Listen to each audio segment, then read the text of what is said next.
everyone, it's Stephanie and welcome back to my channel. Today I'm going to do a book review for The Long Way to a Small Angry Planet by Becky Chambers. This is a sci-fi book that was self-published in 2014 and picked up and traditionally published in 2015.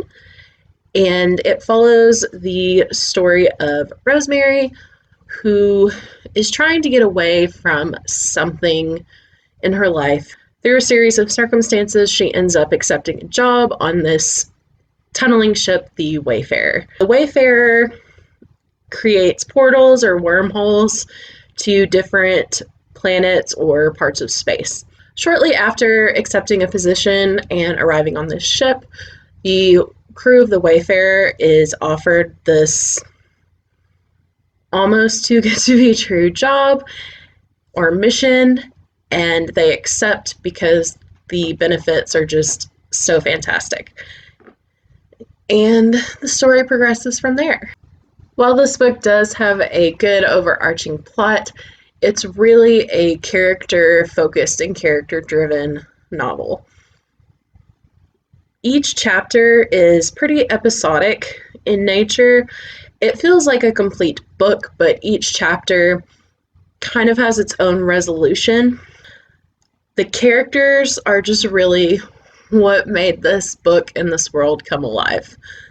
So we follow Rosemary, the main character. We also have Ashby, who is the captain of the ship, Sissix, who is the pilot, Jenks and Kizzy, who are the ship's engineers, Dr. Chef, who is the ship's chef and doctor, Corbin, who has kind of a complicated job, but he's in charge of things like fuel and making sure the ship has what it needs. We also have Lovey, who is an AI, and Ohan, and they are the navigator. And I say they because Ohan is a pair, so they go by they, them pronouns, which I thought was just a really great inclusion to the characters in this book. Throughout the chapters, we really get to know the characters. We see bits and pieces of their backstories.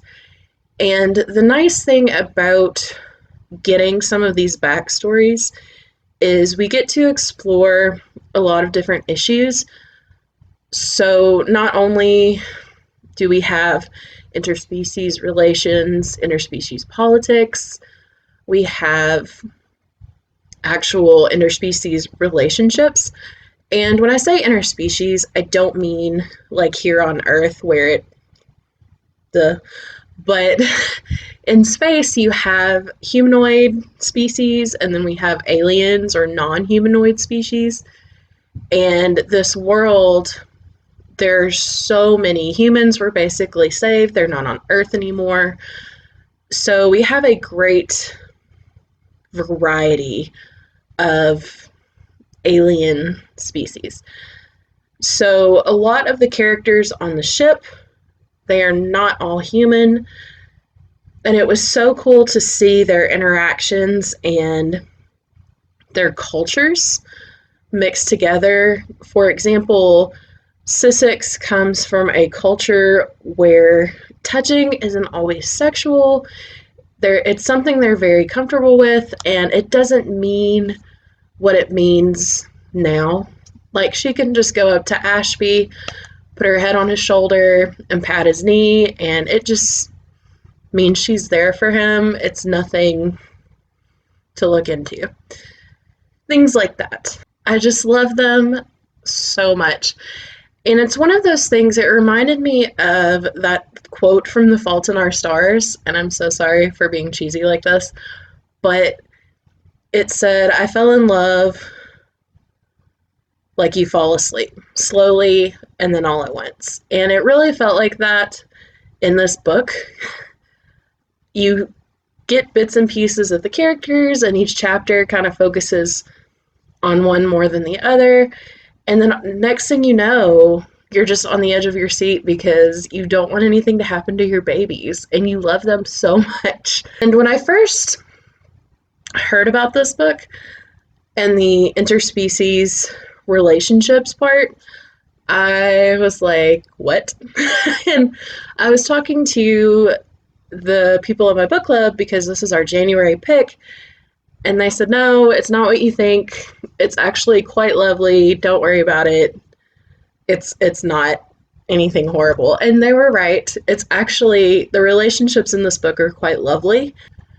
I think it just goes to show how wonderful love and tolerance and acceptance are. It's very well paced, in my opinion. I think it's a great medium paced kind of book. Like I said, the chapters are episodic, so you do kind of have a slower build to the chapters, but then action happens, and then in the downtime, we get more time with the characters and see more of their relationship. So I thought it was quite wonderful. I wasn't bored at all. I binged this in 3 days. I did not want to put it down. And it was one of those books where it's like work and real life are getting in the way of my personal enjoyment of this book.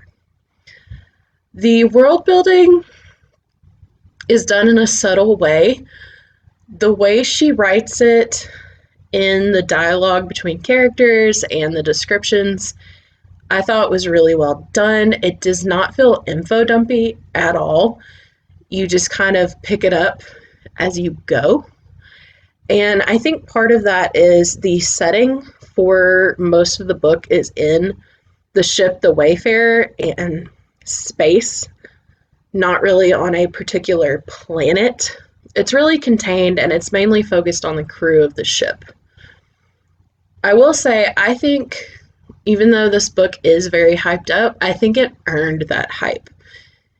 It's one of those that was a really surprising read because I didn't know if I'd like it as much because I'm newer to sci-fi, and it's such a beloved book. I was afraid I would not like it, but I just fell in love with it. I immediately borrowed the second book from the library. I actually want to buy the series because I just fell in love with this book. And I do highly recommend the audiobook, which is how I read most of it. The audiobook narrator does a great job of differentiating their voice for different characters, so it was very easy to follow who was speaking. I didn't find myself confused or questioning who was speaking when I was listening to the audiobook. So overall, wonderful world building, lovely cultures, and diverse characters that are very fleshed out, well paced, wonderfully written, space opera, can't go wrong with that. I gave it 5 out of 5 stars. It was my favorite book that I read this month, and it's one of those books that I think I will go back to when I'm looking for a comfort read, or I just want something that I know I'm going to love. So I highly, highly, highly recommend this book, especially if you're newer to sci-fi. It was a great intro book because I haven't read that many sci-fi books. So go check it out. Have you read this book? If so, let me know down below. Or if you just want to let me know you're here but you don't have anything to add, drop some kind of space or planet emoji down below. As always, if you like this video, make sure to give it a thumbs up and click the subscribe button if you like. Thank you so much for watching, and I will see you guys next time. Bye.